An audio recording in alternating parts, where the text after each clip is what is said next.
Hello, good morning, everyone. My name is Vicki Hagberg. I'm a small business consultant with Northland Small Business Development Center, and we are here today to talk about benefits. And so I'm here with three fellow panelists, Rovena Claxton with North Shore Human Resource Consulting, and Greg Haffely and Mitch Milless with MMA benefits provider based in the Twin Cities, but with locations throughout the Northland as well.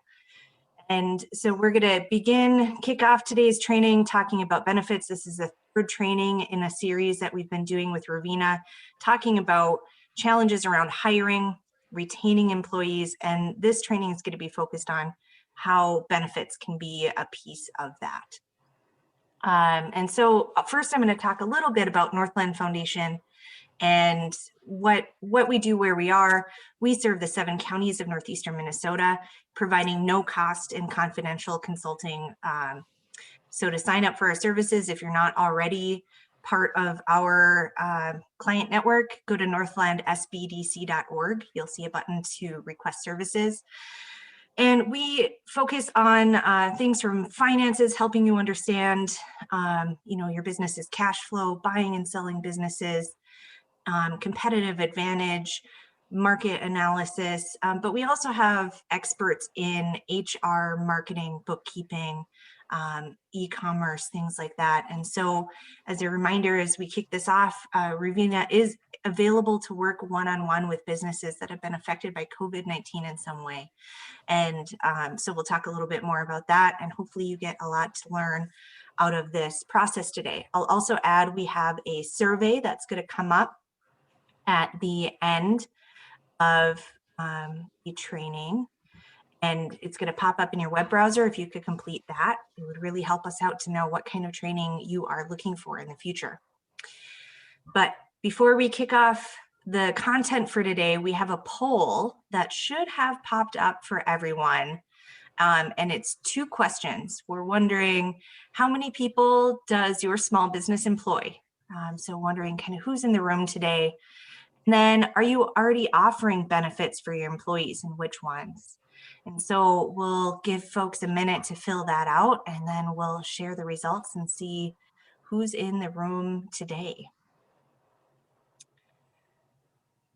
All right, we have almost everyone. I'll close it out in about 5 more seconds.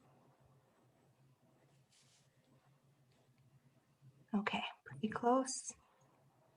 And I'll share the results. So hopefully everyone can see this, including our presenters for today. So most of our small businesses in the room are pretty small, the majority being 2 to 5 employees, and then some more in that 6 to 20 range, a couple of very small businesses, and a couple of more mid-sized businesses, I would call. And what you're currently offering, most people are offering a paid time off, sick time, vacation time type of benefit. Some are offering paid holidays, and a little under half have a retirement plan. So it sounds like folks are offering, some of them are offering some things, but not all of the things. And hopefully we'll be able to touch on whether you've had a business benefits plan before or not, how you can move forward in that direction, and if that makes sense for you. All right. So Rovena, I'll kick it off to you to talk about our agenda for today. Okay, very good. Well, good morning, everyone. Thank you for being here. Just a bit about me. I've spent the last 30 plus years in human resources, safety, operation roles with various titles, as you can see, across manufacturing, healthcare, and retail. My husband and I have owned a small business in the Twin Cities, retail business, for upwards of 13 years now, in addition to North Shore HR Consulting. So I'm very familiar with the challenges faced by a small business owner, especially in today's environment. This was a report, as we kick off today, this was a report published by the Society for Human Resource Management back in March. And they predicted, based on their survey of North American employees that there would be a turnover tsunami once the pandemic started to come to an end. And I don't need to tell you that, you're living the dream right now. All of us are. So one of the things they found that more than half of the employees that they surveyed for this report said that as soon as the pandemic started winding down, they were going to look for a new job. And a quarter of those planned to just quit their jobs outright once the pandemic came to a close. And recruiting efforts by companies started picking up. So that's where we are now. In our June 3rd webinar, we talked about the importance of having an employee retention strategy for your small business. And using survey data published by SHRM and other organizations, we know what employees are looking for, particularly now that the pandemic is closing out, knowing that pay and work schedules are the top reasons for turnover. We talked about a retention strategy that would, first of all, address a competitive salary with an opportunity for regular raises, no matter how small, that knowing your employees, knowing that there is that opportunity for small raises is very important. The second vital thing for our employees today is better work-life balance. So flexible schedules, opportunity for occasional work from home if that's possible in your business, followed by two other very important factors in your retention strategy, that being a safe and healthy workplace. Some employees are still very reluctant to return to work because of COVID concerns. And then finally, a positive culture where the boss and my coworkers care about me. And elements of that positive culture are things like incentives, perhaps, that you're able to offer, things that maybe we don't think about as being as important as sometimes they are to employees, being recognized for your birthday, gift cards, merchandise credits, or discounts. All those things are important to employees. And because we're in a time where demand for employees exceeds the supply chain, which Minnesota DEED, the Department of Economic Development, expects to continue for some time, we have to change our mindset as small business owners to that of marketers, talking about our great workplace and why people would want to work for us. Part of that is having that retention strategy that includes benefits. That is becoming part of the competitive profile.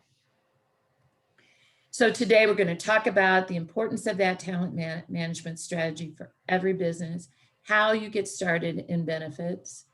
Greg is going to talk about Greg and Mitch are going to talk about employer-sponsored plans. What are some of the options? How you get started in offering a benefit plan. And then we're going to have plenty of time for questions and answers at the end. And you can also put your questions in the chat function. Vicki and I will watch those questions and make sure to the best of our ability, we're able to address those. So again, with me today are Greg Haffely, Greg is the Senior Vice President of Employee Health and Benefits with Marsh McLennan Agency, and Mitch Milless, who's the Vice President of Financial Services with Marsh and McLennan. They have offices throughout the region, Minnesota, and offices in the Northland as well.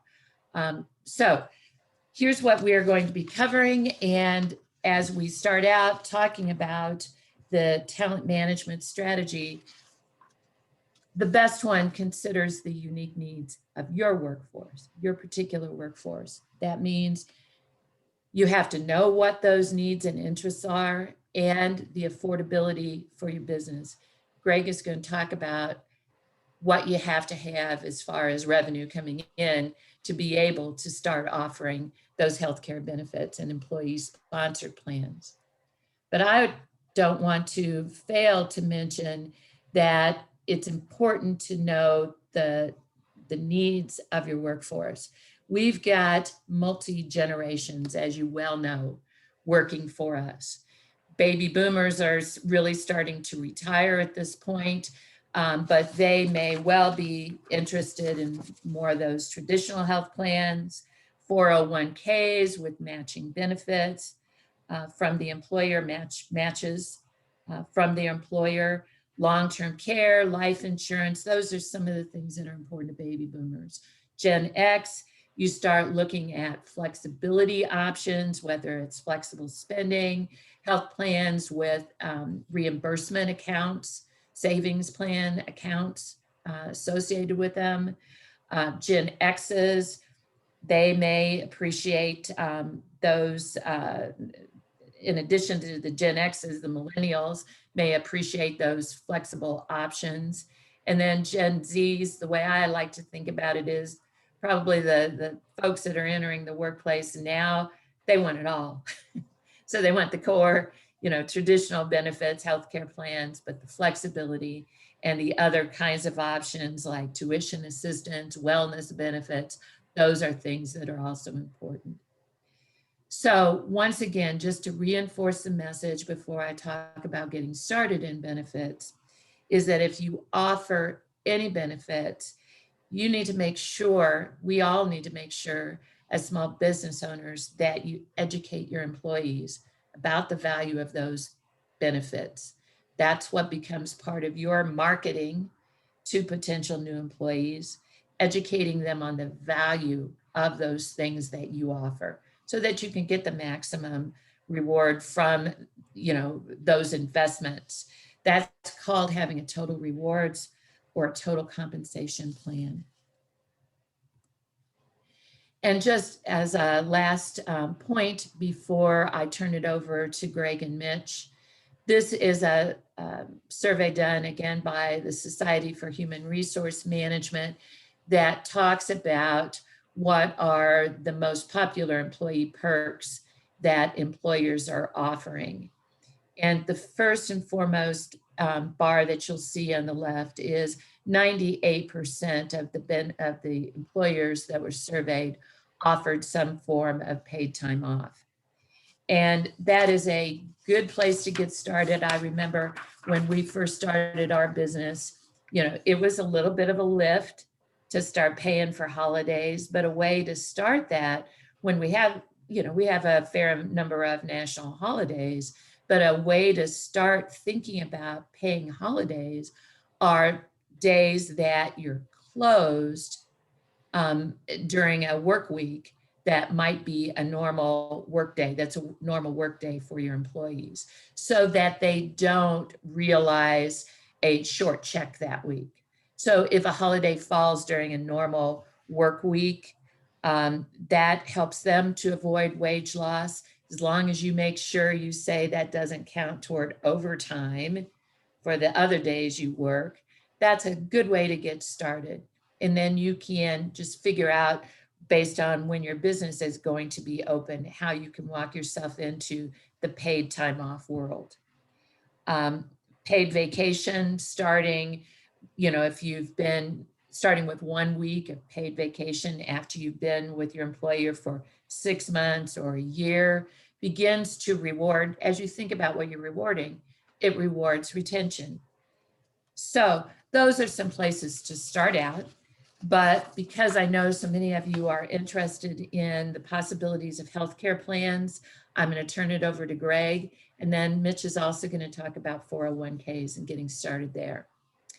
Please be sure to add your questions into the chat function as we go. Yeah. And we had one question come in from someone who is with a nonprofit in the area. And, they wanted to make sure that this presentation was still going to be, valuable for them. And my initial thoughts were, yes, absolutely. The process is going to look really similar for a for-profit or a nonprofit entity. And there's probably going to be some differences on what's available, particularly with what Mitch is going to talk about today on the retirement side, perhaps. But yeah, everything I'm going to talk about, I can blend in the non-for-profit side, but it's pretty much applicable. Everything I'm going to talk about is applicable to for-profit and non-for-profit. Great. Yeah, likewise, for sure. All right. Rovena, if I can have you not share your screen, then I'll click over and All share my right. screen.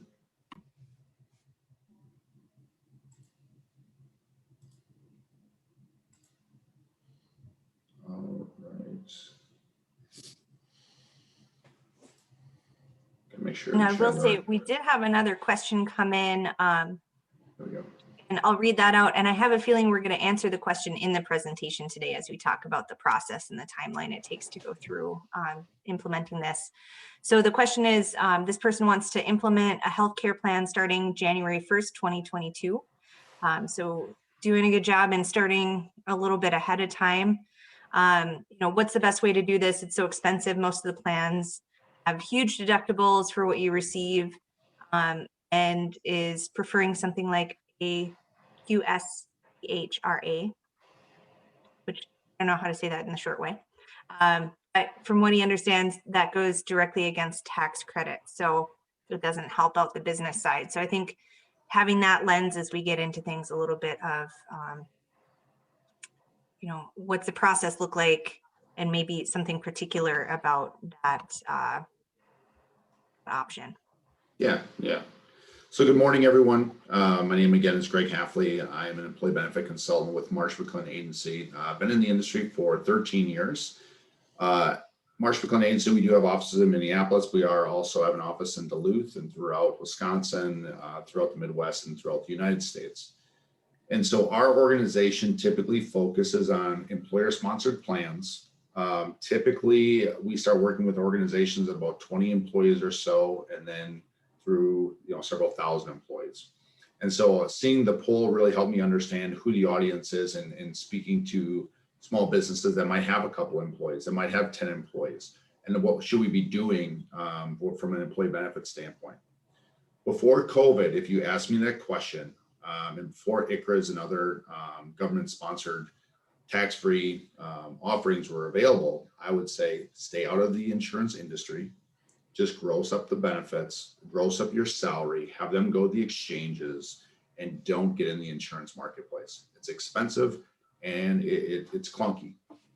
COVID, and as you just heard Rovena talk about, there will be that tsunami per se might be coming up. I would argue it is already coming up. We are seeing a lot of movement within our CFOs, directors of HR, our decision makers that we work with from an employee benefit perspective. I can only imagine that's happening in all facets of organizations out there today. So coming into now go post-COVID, and the future of just the work environment, employee benefits is becoming more and more popular from a for-profit entity as well as from a non-for-profit entity. So that certainly exists today. So if you're an organization that's saying, okay, I'm having a hard time finding employees. Every organization is. Every organization I work with over 50 organizations, again, from 20 employees up to about 3,000 employees. No one is doing a great job in finding, recruiting, and retaining their talent right now. It's a challenge for everyone. I don't care if you're in downtown Minneapolis or in Grand Marais, Minnesota, it's a challenge for everyone. And so the importance of employee benefits and offering additional items, things, resources for your employees is becoming more and more popular and more important. We're actually seeing groups that have had benefit plans in place for 20 plus years invest into their healthcare plan more so, meaning that maybe they were covering 50% of the family deductible or of the family's premium. Now they're going to contribute 70%, 80%. So there's more investment going into the benefit programs than we've seen historically. And so if you're an organization out there that might not have a benefit plan in place, or if you have had a benefit plan in place and you want to understand kind of what's going on out there in the marketplace, what are some of the market trends that we're seeing today? I want to take just a couple minutes. There we go. To talk about just the realities of 2021 and where we're at today. So if you're looking at going into the insurance marketplace, or you've had a plan for some time now, in 2021, from 2020 to 2021, we saw medical trend increases at 4%. Unfortunately, it's an industry that doesn't go down in cost, it only goes up in cost. That 4% actually was suppressed a little bit due to COVID and the lack of utilization in the marketplace due to COVID-19. People weren't going in for their surgeries. They weren't going in for their checkups, et cetera. They were forced to stay home per se. And so typical trend is more up towards 7% that we'd see. So it is a suppressed number this year in the 2021. 2022 might see an uptick back up to that 7%. We will start to see more of, get a better idea of that as we get closer to our renewals. That would start August, September is really when we start to understand where the renewals are going to be for our clients. But right now, 2020 going into 2021, trend was at 4%. Since we weren't able to see our doctors face to face, more telehealth and telemedicine, though those resources existed for the past 3 years, I would say my clients anywhere from 10 to 20% utilization is what we typically see. This year, we're seeing up to 80% utilization. That will not change. Telehealth and telemedicine are here to stay, and that'll only get more and more promoted in the future. Emphasizing the quality of, to contain cost. Quality is always a trend. That's certainly something that hasn't changed, but that's certainly something that our medical care system is focusing more on from a cost perspective. If the quality of care is high, obviously they would maybe see some more compensation from the carrier side per se. If the quality of care is less, so their rates would be decreased because of that. So really looking at the networks, looking at the quality of care that's being produced by the medical care facility and making sure that that's very strong. Again, something that we are maybe a little spoiled in Minnesota. We have a very strong healthcare system. Other parts of the country do not. A focus on voluntary benefits. So maybe you are offering a voluntary life program to your employees, a voluntary disability program to your employees. It's the fastest growing benefit segment in the insurance world today. So it's no cost to the employer, but you are offering more benefits to your employees. So it really rounds out, makes your plan a more robust program out there. We're seeing a very large shift in digital resources. So enrollment services. If you're a large organization, maybe today you're going through a paper process or you're going online with this specific carrier. There's technology firms out there that can allow you to send your employees directly to one hub that sends all their information out to the carriers. So we see that with larger employers. We have a technology consultant that helps our clients with that. Integrated and HRIS systems, so more technology-based systems. Virtual primary care, as I mentioned earlier, telehealth, telemedicine, and virtual care through your doctors is becoming more and more popular. And then just more apps. So Marsh McLennan Agency, we have different apps that we offer our clients that allows our employees to have access to their benefit plan. Putting your guide on their phone or their iPhone or their Android is something that we're seeing more and more popular. Wellbeing. So as Rovena mentioned earlier, just flexible in schedule, or flexible in work environments, more flexibility for well-being resources, whether it be mental, physical, social, or financial. That's certainly something that we round out with our clients. The emphasis is mental. We've unfortunately seen, due to COVID, some not so great emails from our clients saying our employee is really struggling or this individual is really struggling, et cetera. Very, very large focus on the mental health of our employees today because we aren't driving to work anymore. We are living at work now. We are living within our houses, doing our work, balancing our kids' schedules, balancing our marriages, et cetera, all about trying to keep our clients happy. So it's put a little bit of wear and tear on our employees per se. So really keeping an eye on them is very important. Flexibility of work, probably the topic that I've received questions on and helped our clients out with the most. Anywhere from PTO policies, as you see on the bottom, since employees weren't able to take vacations last year due to COVID, what is our PTO policy going to be in 2021? Can I carry over additional hours, different additional weeks of vacation, et cetera? How are we going to treat that?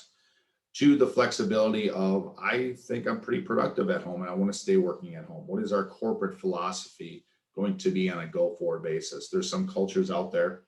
I work with one large employer here in the Twin Cities, very well-known brand, very well-known organization, where their CEO, privately held company, stated we are a butts in the seat type of organization, and we will be returning to a butts in the seat type of organization. Since him making that announcement, 56% turnover in their finance and marketing department alone, hundreds of positions. So the VP of HR is asking me to come back and say, hey, help us with some data points that speak to the trend in the future of flexibility in the workplace. I'm not gonna be able to fill these positions. So I've also heard from manufacturing specific organizations say that our error rate in putting in job orders has gone up significantly. One specific error cost the organization $35,000. So there's two sides to this, right? And so we have to sit down as an organization and say, from a flexibility perspective, what's right for the business, but then what's also right for the individual, and come to that common ground. There's no right answer out there, but certainly the future of work that's being discussed by everybody is flexibility. It's not going to be a benefit per se, it's going to be more of the norm. And then lastly, the politics. Obviously, with the Biden administration, there's been changes with ACA. ICRAs are becoming more and more popular now today, and that's what we'll be talking about momentarily. RX cost control, so prescription drug costs continue to rise at 20% year over year. So it's the fastest growing segment of cost when it comes to healthcare plans. And then eliminating surprise medical bills. I'm not exactly sure what that one is. So those are some of the trends that we are seeing from 2020 into 2021. I also just mentioned the return to work, something that we're so very, very busy with, and just really understanding and talking about the future of work. And obviously flexibility is a huge component of that. I feel we are getting past COVID. We certainly helped our clients a lot when it comes to return to work policies in COVID environments. Another question that we're facing a lot is the vaccinations. Do we make it mandatory? Do we not? Et cetera. That's certainly something that we're very involved with. Certainly not a trend of making mandatory, but certainly there's lots of different incentive ideas out there that we've helped our clients, saying that if you are going to get the vaccine, there's different reward programs, there's different options out there that we can put in front of our employees to incentivize them to get vaccinated. So from specific thoughts when it comes to small group insurance products and some of the trends that we're seeing out there. So again, going back to what I said before COVID, if somebody said, Greg, should I get in the insurance business? I have 5 employees, 10 employees, and I think it's time to put an insurance plan in place. Before that, I was, hey, just gross up their salary and stay out of it. Until you get to the point where I feel that I'm not placing quality people within my organization because I don't have an insurance plan in place. When that happens, and obviously you'll know that, is it 5 employees, is it 10 employees, is it 15 employees, et cetera. Now it's time to go in the insurance marketplace, working with a broker that you can go out to the insurance marketplace and start shopping plans is certainly the norm in the marketplace. If you're going to have an insurance plan, 90+% of organizations are having an employer-sponsored plan through a broker. We had one question come in related to that, and I thought maybe we could touch base on it briefly, and you could hopefully confirm what I'm familiar with on the subject, Greg. Yeah. So one of the questions was, an employer is looking at, they want to provide some money, right, to their employees to be able to go into the marketplace and purchase their own insurance product.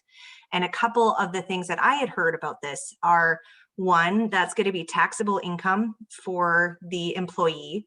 And 2, you can't require that they submit like an invoicing that they used it for, or a payment saying that they used it for insurance. You're saying, I'm giving you this $200 with the intent of helping you with your healthcare costs. It's taxable. You can't require any backup documentation on how they spent it. Correct. It's on your honor system. Correct. Yeah. So what is new now is, so the second bullet point here is ICRAs. So individual coverage health reimbursement arrangements. Okay. So the government stated back in January that employers can offer pre-tax dollars for their employees for them to now go out on the insurance marketplace and buy their own healthcare programs, but with tax-free dollars. So these plans are available. There's companies out there that can help you create an ICRA where you, again, say $500 pre-tax dollars is going to go into the ICRA. The employee then works with this vendor. The vendor would help them. Trovia is the one that we work with. We'll then go out and allow your employees to shop their plans, pick a plan, and basically you are offsetting those costs. So that is something that's becoming more and more popular with small employers. One of the biggest employers I went to in ICRA here in the Twin Cities is Planet Fitness. It does fit with hospitality, retail organizations. It also fits with larger employers that just are, maybe struggling, the business is struggling, and they want to have a defined contribution of money allocated for benefits, and that's it. That's also something that we're seeing. When it comes Greg, to go ahead. Sorry, I have two questions for you related to ICRAs. Yep. First, is there kind of like a minimum number of employees or a dollar amount that gets put into this where it makes sense for the administrative costs versus just putting more on that salary gross up? Yep. So good question. Number of employees, I'm not aware if there's a minimum number of employees. Typically on an employer sponsored, it's 5 employees or more. But on the individual, I don't believe there's a set amount when it comes to how many employees. There is not a set amount of dollars. So it just comes down to what is the average cost of, say, a single 25-year-old individual trying to get, say, a $2,000 deductible plan. We see $300 to $500 is a pretty average number per month for an individual if you're going to fund an ICRA. So again, what the individual is looking for, they can get a $5,000 deductible and maybe the insurance is paid for them 100%. Or they're looking for a $500 deductible with copays, and they might have to contribute $100 a month or $50 a month on your contribution. So it all depends on what the employer is comfortable with from a dollar perspective, and then also what your employees would be looking for when it comes to that healthcare plan. Or you can say, listen, I have $500, I have $300, whatever that number is, that's it. That's just what I'm contributing to the ICRA. And the employee would then go get their own insurance. How does that coordinate? I think, Vicki, you had a question about Minnesota Care. Yeah, yep. And so the question was, someone had heard that ICRAs can't be used for Minnesota Care. Correct. Yep. This is an individual plan. It's an employer-sponsored individual healthcare plan. So they would be separate from Medicare. So to further clarify, because I'm not sure that I'm 100% getting it. So ICRA, the employer puts money in, it's pre-tax, it can be used towards an employee-sponsored healthcare plan, but not towards anything in the marketplace. Or can it be used in the marketplace, just not Minnesota Care? Correct. It's not Minnesota Care. This is an individual sponsor that they're going to the exchanges. Okay. So hopefully that answers everyone's question there. Thanks for the clarification, Greg. Yep, and absolutely. Greg, doesn't Trovia and some of these organizations that offer these products help the employee choose the right product in the marketplace as well for them? Correct. They are the navigators, what is by definition what they're called. So they are basically taking that fund, right, that $500, they're sitting down with the employee and walking them through what plans make the most sense for the individual. So there's a navigator that helps them through that whole process. And then there's Employers one more that- question. Oh, Go ahead. there's one more question that came through. And so with the ICRA, that contribution is going to count against the tax breaks that they receive on buying a plan through the marketplace. Is that correct? I am not sure. I'm not on a tax expert. Yeah, my inclination is you can't double dip and get pre-tax and a tax credit would be my guess. I have not researched that personally. So that's something we need to look a little bit more into. Yep, we work with your CPA on that. And don't you run the risk if you are thinking of just grossing up salary for them, on honor system to go get their own benefits? Don't you run the risk of inflating your market competitive salary that you end up offering pay that's much higher than others? Correct. And therefore you kind of work against yourself in some way. Correct, correct. And that's where you would jump into an employer-sponsored plan. If you have 5 employees and one employee saying, hey, I really need benefits to take on this job, perfect. Let's just gross up your salary so we won't have to put a plan in place. But Rovena, to your point, if it does get to the point where more and more employees are asking for it, and or you're worried about that employee share that information with other employees, et cetera, then it's just better off to put a group sponsored plan in place and say, listen, this is our strategy. This is what we're trying to do from an overall total compensation standpoint. Benefits is going to be part of that equation, that conversation. Then that would be the time that you would go get an employer sponsored plan where you're going to Blue Cross, you're going to Medica, you're going to Health Partners, Preferred One, United Health Group, Cigna, Aetna, et cetera.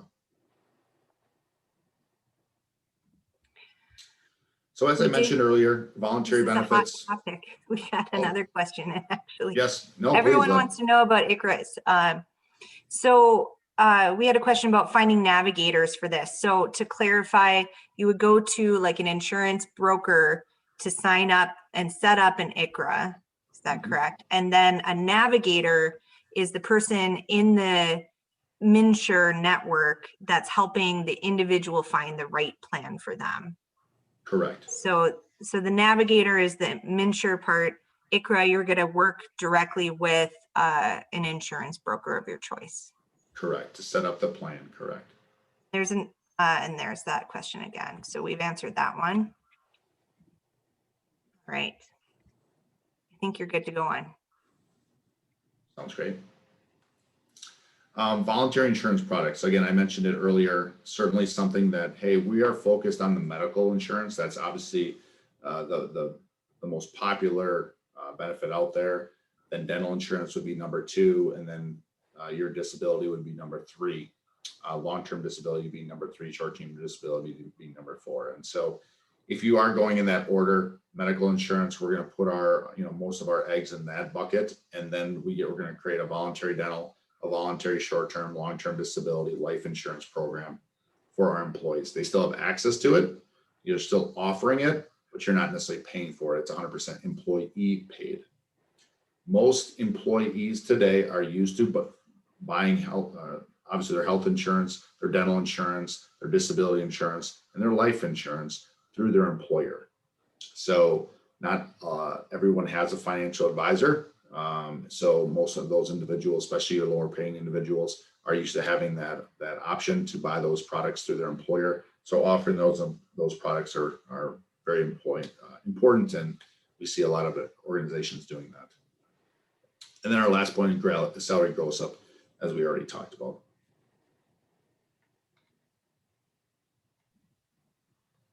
We had a question come in. Can an organization offer both a salary gross up and an ICRA?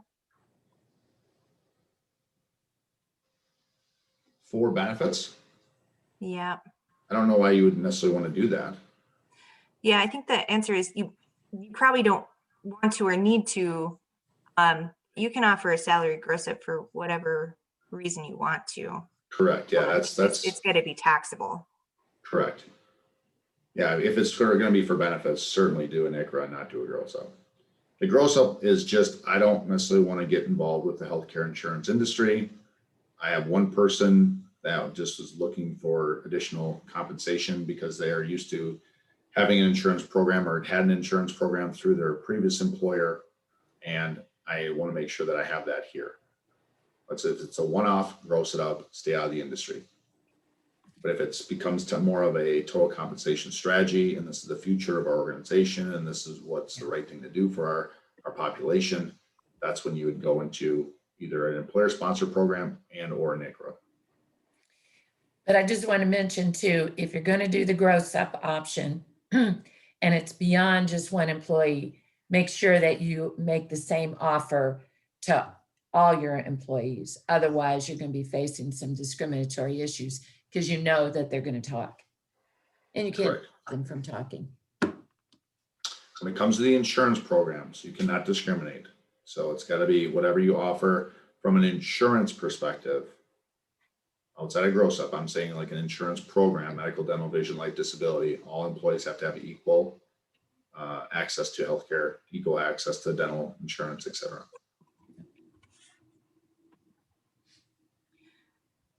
And we had another question pop up. So by offering insurance, and they're saying their employees would not qualify for Minnesota Care anymore. Is that correct? So if they want to offer their employees insurance, that means that all their employees are going to lose any benefits under Minnesota Care if they had been getting.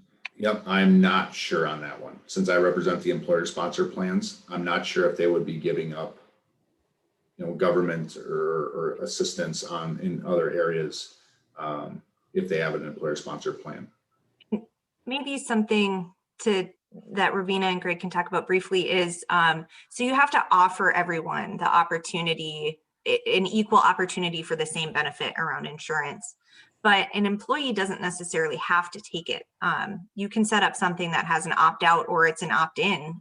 Typically it would be, so that, if someone is getting Minnesota Care and they don't, if they're worried about this, they don't want to switch over, they don't have to opt in. Correct. For all of your employees that are benefit eligible, they do have to apply for insurance. So ICRAs would be obviously individual. I'm talking from a group sponsored, employer sponsored plan. If you're going to put a group sponsored plan in place, all benefit eligible employees would have to go through underwriting.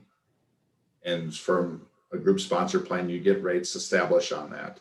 And then you as an individual would say, I am or I'm not interested in taking benefits upon an open enrollment time period. And of course, the employer has the ability to define what benefit eligible means. Yeah. Number of hours, part-time, full-time, that you establish as an employer. Correct. Great. Other questions before we turn it over to Mitch on the 401k side? And if you have more than pop into your mind, or if we, didn't dig into one enough that you asked earlier, feel free to put it in the chat. And after the retirement portion, we'll go through and answer those as well. Greg, you might want to mention that there are, if you're an employer sponsored plan, there are a lot of legal requirements that you help to ensure are covered. Is that correct? Correct, yes. You have to follow all ERISA laws and rules, federal law of ERISA. So the documents, 5,500 if you're over 100 employees. Yes, all that. And that's where a broker will help you. That's their job, is really to make sure that you're in compliant with all laws and rules of benefit offering.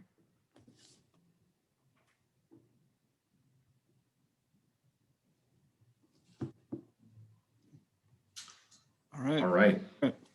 Let's turn this over to Mitch, and he can certainly speak to more of the retirement services of Marsh McLennan Agency and what he's seeing with small employers. If you want to go to the next slide, Greg. So I start with compliance because it's a big topic. There's tons of changes happening in the retirement plan space, and it's actually to benefit smaller employers actually. So if you're going to offer an employer-sponsored retirement plan, you're subject to ERISA. And I wouldn't recommend ever reading ERISA, but if you did, you would see 4 duties that an employer has. There's loyalty, prudence, diversity of investments, and obedience. These are legal platitudes. If you break them into different sections, there's plan governance, there's investments, and there's fees and services. And so I bring this up as a small employer because I think these are the 3 buckets that you should be concerned about if you're thinking about starting a plan. These are the 3 things you're going to have to kind of be responsible for, practically speaking. And if you already have a retirement plan, these are the 3 areas that tend to get neglected or tend to need more maintenance. And so I'm just going to talk a little bit about what's going on in the industry, and then my take on like where a small employer might look to start a retirement plan and where somebody who already has a retirement plan might look as far as what's going on in the industry. So we can go to the next slide, Greg. So for people that already have a retirement plan in place, what I'm showing you here is plan governance. And these are the basic building blocks for showing that you have a robust process. The reason I'm bringing this up with small employers is that I'm like one of 5 people in America that gets kicked off the Department of Labor's website for looking at too many 5,500s. I'm a retirement plan nerd.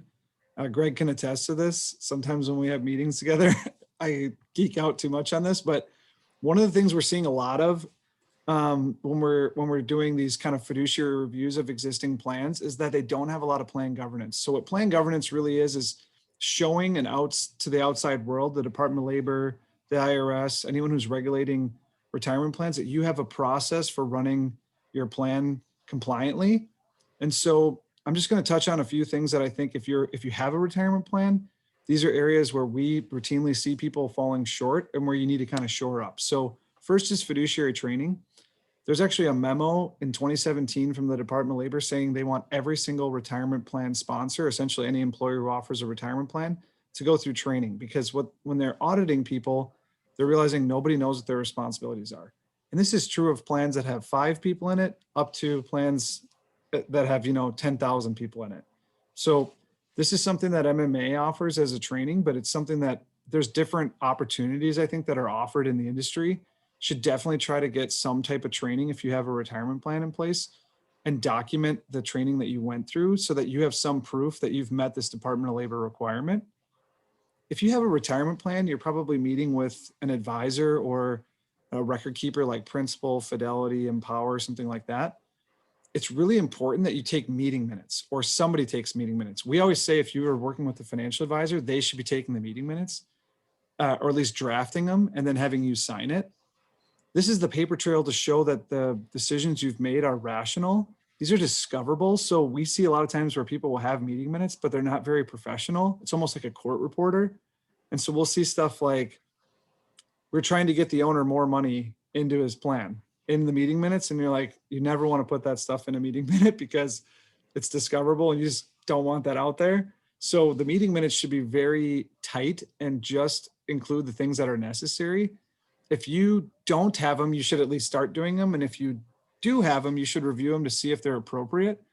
And this is just something that's an easy thing to make sure, because if you don't have the meeting minutes, you have no justification for anyone playing Monday morning quarterback with your retirement plan on how you made decisions. And this is an area, it's like getting a root canal to have to do this. So I would definitely press your advisor that you're working with to make sure that they're helping you draft these, because they're a professional and they should be able to put specifically around the investment selection and monitoring pieces. That's the key, is making sure that that has very formal language. Another document that can really help you is an investment policy statement. Most retirement plans have these if you have one operating. But my strong recommendation would be is if you have one, dust it off and see when the last time you actually reviewed this. A lot of these investment policy statements were super specific when they first came out. And actually we've seen in the courts that when people put these in place, they put things like, we're going to only provide top tier investments and we're going to meet quarterly and all these things that they're going to do. But then the committee's not actually, or the employer's not actually following it, which is really bad, because you're essentially putting an official document out to the public saying this is how we're going to do things, but then you're not actually doing it. We've seen employers face penalties for that. And then the last thing is a committee charter. And this might sound like overblown, but even a small retirement plan, just having a retirement committee charter in place to show, like, I've recognized who from my company is a fiduciary. So like an owner, if you have a little bit bigger organization, a CFO or controller, and maybe head of HR. Those are people that kind of by title have to be a fiduciary. So you put them in as fiduciary on the charter. And then people from, like, if you're lucky enough to have somebody in payroll or some other people, like maybe a head of manufacturing or some other person you're bringing into your committee, you can actually make them advisory members. If you go through fiduciary training, you'll realize that no one really wants to be a fiduciary because it's the highest standard in the law for responsibility and you're personally liable. So when you offer a retirement plan, it sounds crazy, but you are like the parent if you're the plan sponsor, and the participants are like your kids, and you're legally held bound to do what's in their best interest. And if you don't follow every single compliance piece, you can be personally sued and liable. So the stuff I'm talking about, even though it sounds crazy and they're not my personal beliefs, this is what's happening in the retirement plan space. And so my strong encouragement would be, if you have a retirement plan in place, do a review of your governance as a good first best practice to see if you're actually following these things.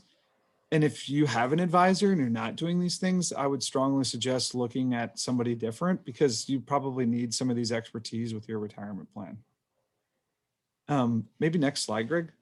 So MMA is currently offering a certified plan sponsor professional designation. It's a 10-week course. It talks about all the different do's and don'ts and different things revolving around retirement plans. It gives you SHRM credits. If you have an accounting person, it has CPI credits as well. I'm a professor of 2 of these weeks. I'm not going to lie, this thing is dry, but we've gotten really positive feedback from people that it teaches them a lot about the logistics of running a retirement plan.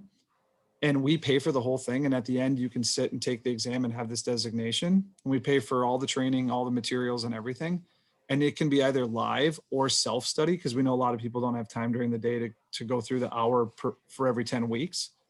We're currently in the middle of one that we just started in the beginning of June, but we're going to be offering the same course in the fall as well. And so as a follow-up, we'll actually work with Vicky to make sure that we get that invite to anyone who's in attendance here.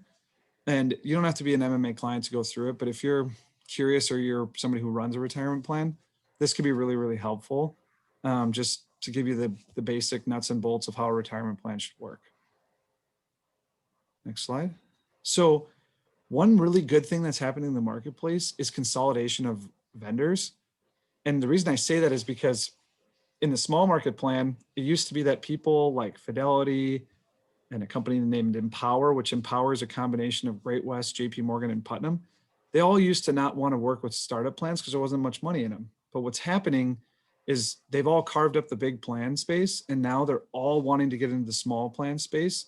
And so now it's never been a more competitive time to either start a retirement plan from a cost perspective, or if you have an existing plan, to put your plan out to bid and get it repriced. And if you have an existing plan and you haven't repriced in the last 2 or 3 years, it's the best marketplace we've ever seen for this. Just because the market's never been higher. And you can see here, Wells Fargo sold their business to Principal. That was a huge merger. It's the biggest one in history. Vanguard, out of nowhere, sold their entire record-keeping book of business to Infosys. Infosys is an India-based tech firm. They're not even in the retirement plan space. That's created tons of waves. And then Mass Mutual, who had a lot of small plan business here in Minnesota, they sold their book of business to Mass Mutual. And now Prudential is looking to sell their book of business, and it's rumored to be either Empower or Principal. So you can see this consolidation. Think of it almost like the consolidation of national banks. But the good news for an employer is that if you're looking to start a plan or if you're looking to reprice your plan, everyone's got a machete out and they're cutting fees to try to win your business, because it's a land grab for plans. And so if you haven't gone through this is definitely something that MMA does, but if you have a current broker, just reach out. This is something that I think you'll definitely find rewarding if you have a plan. And if you haven't had a plan, you'll find that a lot of these providers are coming up with startup solutions that are a lot more friendly for small employers. Next slide. This just shows an example of a plan we worked with. It's on maybe the larger side of the people on this call, but it was a $2.2 million plan that had been in existence for about 10 years. It had 44 employees or participants in it. And in the end, we were able to, just by running a simple RFP, we were able to save the client 30%. And that directly hits the bottom line of all the participants. And so this can be a huge win if you have an existing plan, to try to tell your employees, hey, we're watching out for you. We've lowered the fees for the plan. And from a fiduciary standpoint, it's a best practice. And we routinely see this if you have an existing plan, 30, 40, 50% cost savings. Just to give you some perspective, this is happening not just in the small space, but in the large space. So like we just did this on a $300 million plan. They cut their fees in half. So it's really a kind of a weird marketplace. So I can't more strongly encourage you, if you have a retirement plan, to go through a process like this, because I think you'll find it very rewarding from a cost savings perspective. Next slide.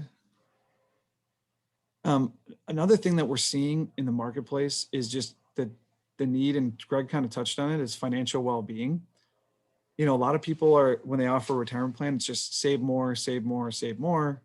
And most people are saying, I have a mortgage, I have student loan debt, my kids are taking out student loans, or I'm just trying to struggle with the budget. And then what we're seeing in the marketplace is that there's never been more tools and resources, and a lot of them are free or come with the services that you're being provided.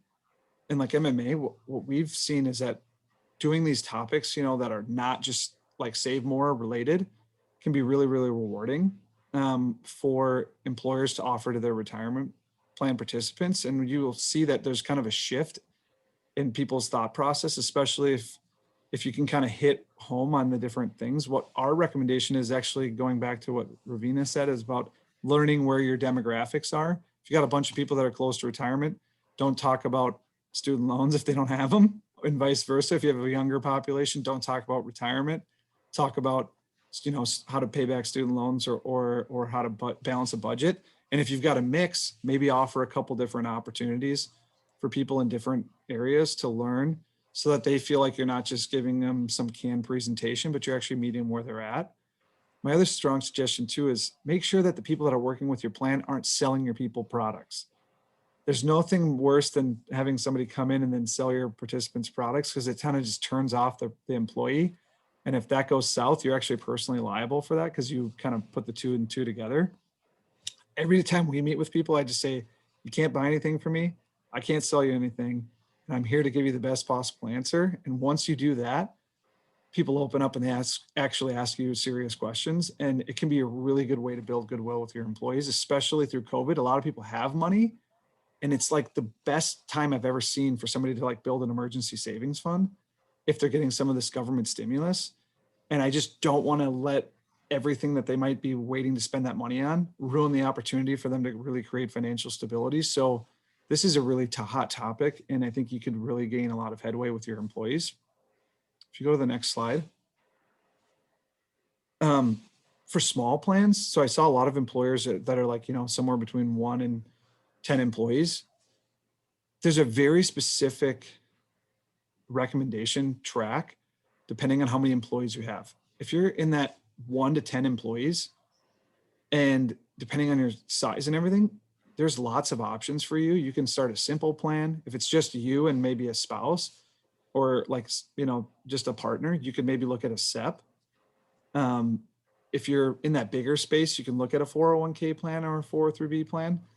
But one of the new things that's come out is that the government's allowed for employers to pool their purchasing power. And that's what a PEP is. Essentially, a PEP allows a lot of small employers to pool together and pooled purchasing power. And there's like 6 or 7 of these out in the marketplace, where it takes all of the onerous stuff off of a plan sponsor to start a retirement plan.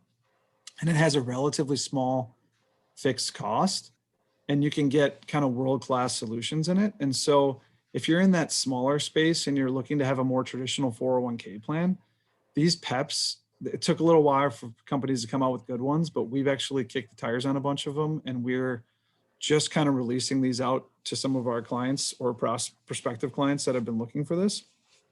So I would say if you're in that small plan space, just look at your options. And if you walk through the logic of each one, you'll find that one of these plans is going to, if you're looking to start a retirement plan, one will fit you better than the others. But you got to walk through that logic to make sure that you've got the right one. One thing to be aware of is that there's a new government mandate that started in 2020, but actually doesn't take shape until 2021. It's essentially a law that says if you have part-time employees that work 500 hours for 3 consecutive years, by the end of 2024, you have to make them eligible to your retirement plan, where previously you could say that you had to work 1,000 hours. And so if you have a lot of part-time employees and you think that you might fall into this bucket, my strong suggestion is that you start tracking hours, if you haven't been, for people, anyone 500 hours or more. And again, we touched on this before, but RFP to lower advisor costs and record keeping costs, and go through fiduciary training. I know there's lots of questions for Greg. I don't know how we're doing on time with everything, but these are my strong recommendations for you guys. And I'll just open it up for questions if people have them on the retirement plan side.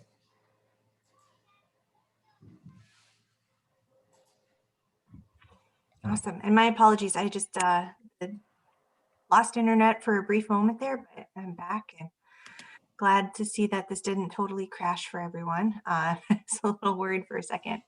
So I know there had been one question in earlier, and it's not shown up for me, but it was a note, you know, basically that access to what's considered affordable employee-sponsored insurance is going to affect our employees' accessibility to tax credits and their accessibility to Minnesota Care.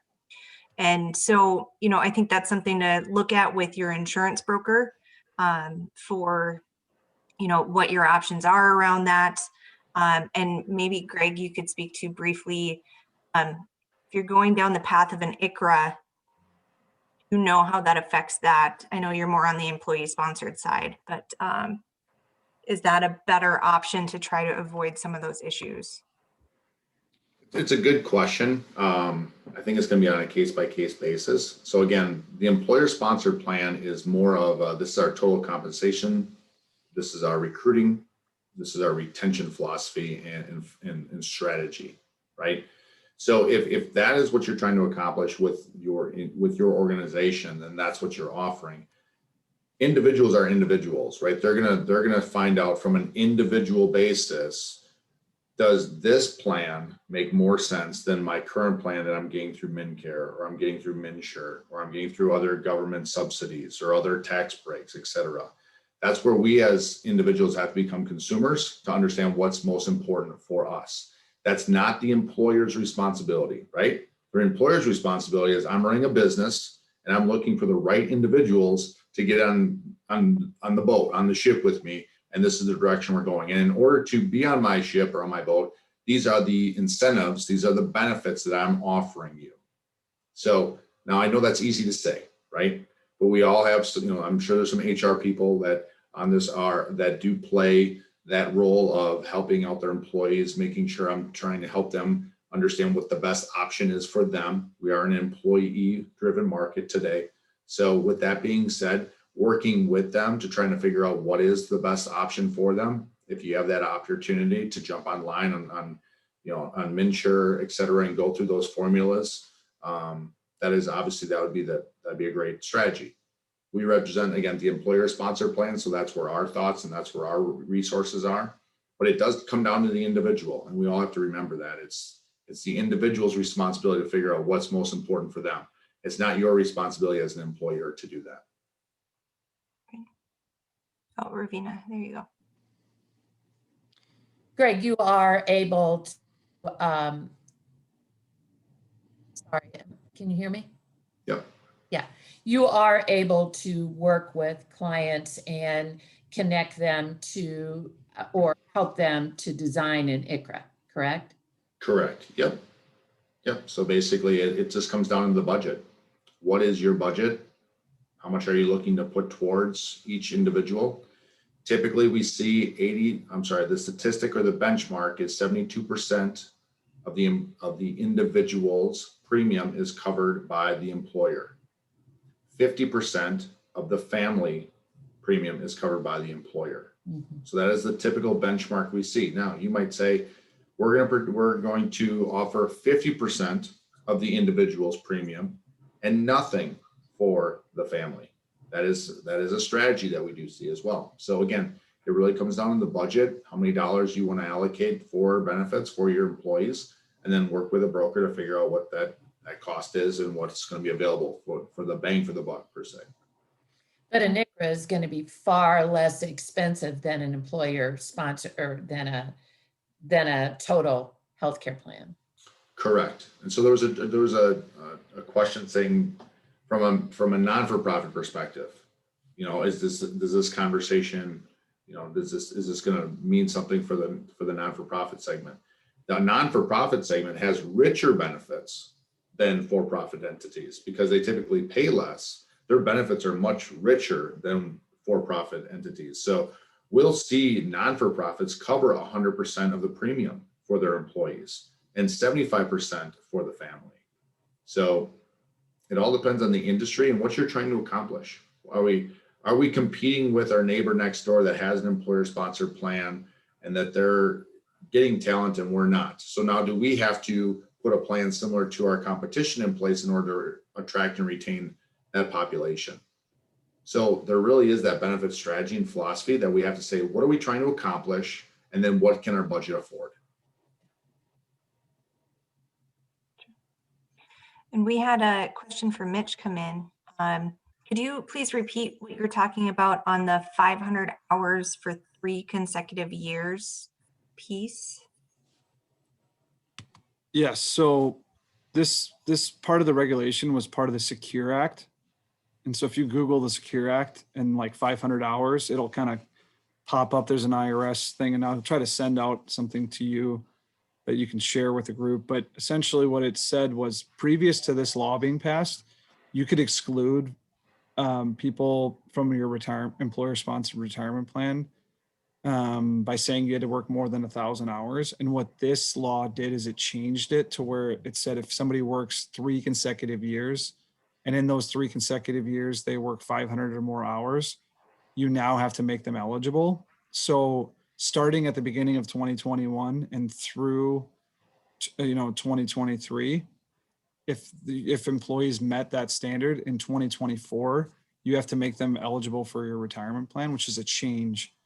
And I know with employers that particularly have a large part-time population, but even a few, this is a big change, and it can be onerous. And if you don't pay attention to it, since the hours tracking started this year, at the beginning of this year, my strong encouragement would be to make sure you've got that documentation. It's easier to start now than it would be to try to recreate it or try to look for it in a couple of years when that actually takes place.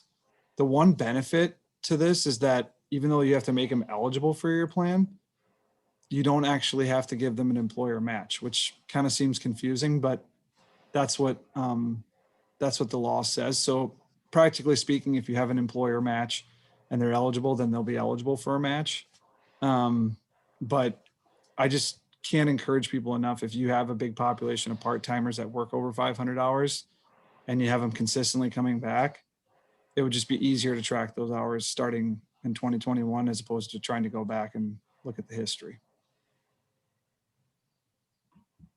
Great, thanks. I'm also reading through the questions here.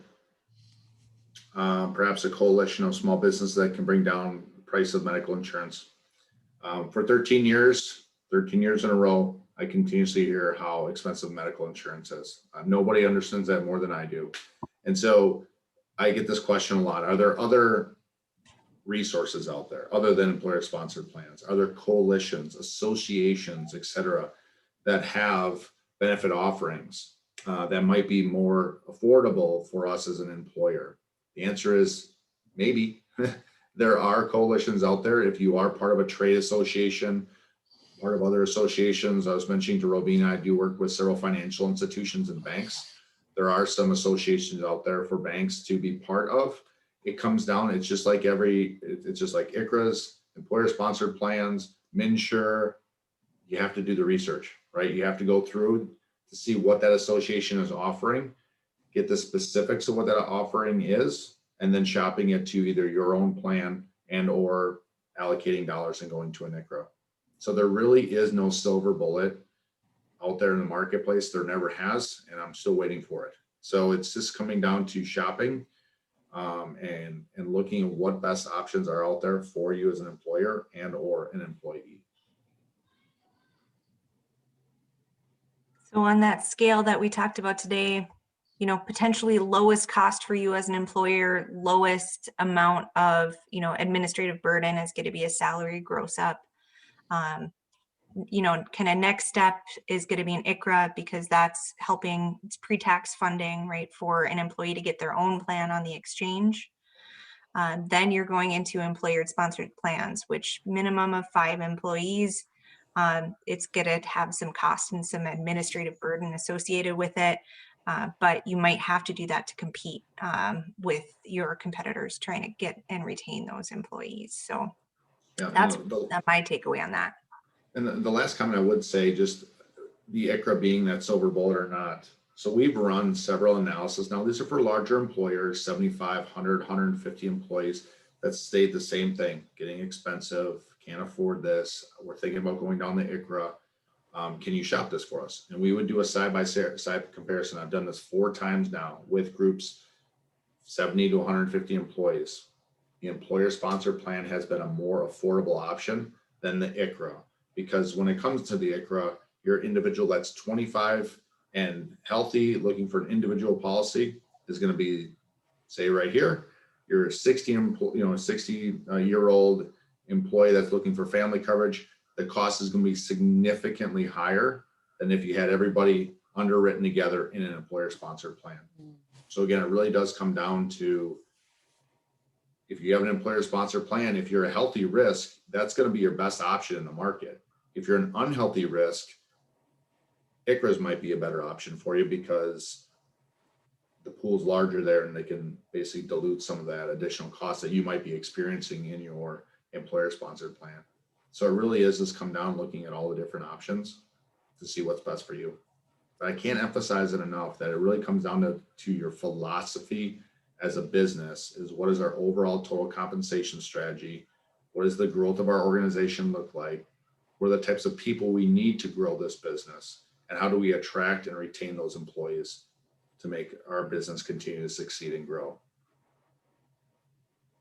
That's great. Yeah. And that makes me reflect on the last training we did, Rovena, of sometimes being in touch with your employees and knowing what they want, knowing what's important to them can be really important to Absolutely. designing that overall compensation package. I don't see any more questions coming into the chat. There's definitely a lot of great information today. We'll include contact information for Greg and Mitch, I think, as well as Rovena in our, when we send this information out, likely early next week. And, you know, just an encouragement of, sounds like working with an insurance broker to really evaluate the specific option for your specific group is going to be key. Yep. Great. All right, I'm going to stop the recording.